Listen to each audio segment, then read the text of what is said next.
আজকে একটা চিংড়ি মাছ দিয়ে নতুন রেসিপি তৈরি করব, আর আমার ভিডিওটার সাথে থাকুন। সবাই জানেন কিভাবে চিংড়ি মাছ ছাড়ায়, তাও আবার আমি একবার করে দেখিয়ে দিলাম। মাথাটাকে টেনে বার করে নিয়ে এই যে এরকম করে ছাড়াতে হয়। এই যে মাথাটা এরকম টেনে, আর ল্যাজটা যদি ধরে এরকম টানি তাহলে বডিটার থেকে একটু শুধু থাকবে, এটা আবার হাতে করে ছাড়িয়ে নিলেই হবে। দেখুন বন্ধুরা, চিংড়ি মাছটা আমি বেছে সুন্দর করে ধুয়ে নিয়েছি। চিংড়ি মাছ ভাপা করব, তার জন্য আমি সর্ষে নিয়ে নিয়েছি। এবার সর্ষেটা বেটে নেব।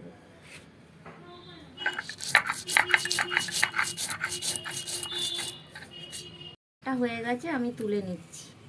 দেখুন ছাঁকনিতে আমি তুলে নেব, দিয়ে আমি জল দিয়ে ছেঁকে দেব, কেন উপরে যে কালো সর্ষের ইয়েটা থাকে ওটা ছেঁকে দিলে খুব সুন্দর হয়।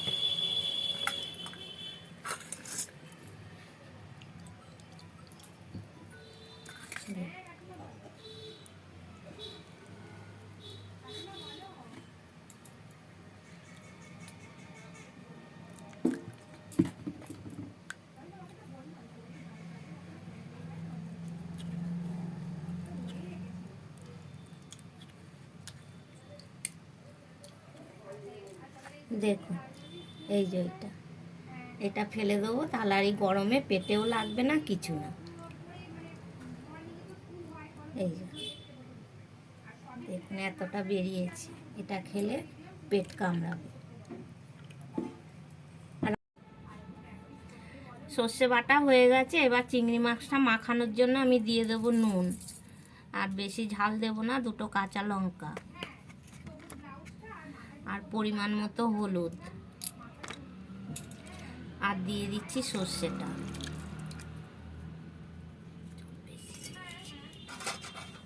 দিয়ে দেবো টমেটো,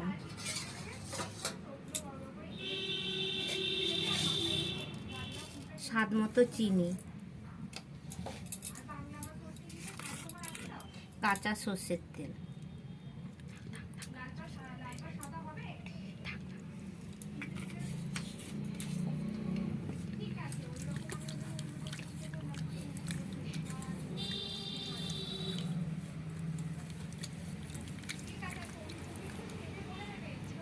মাখা হয়ে গেছে, এবার আমি চিকেন কারিটাই দিয়ে দেবো।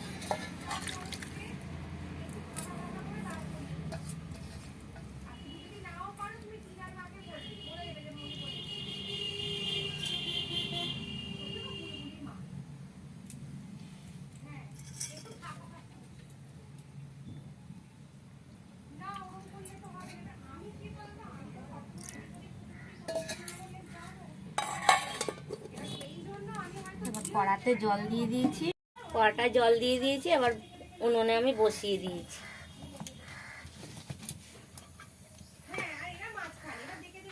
টিফিন কারিটা বসিয়ে দিলাম। এবার আস্তে আস্তে জালে হবে, আমি 8 ঘন্টা পরে তুলে নেব। দেখুন 8 ঘন্টা হয়ে গেছে, এবার আমি ঢাকাটা খুলে নিচ্ছি। ফুটে গেছে, এবার আমি তুলে নেব।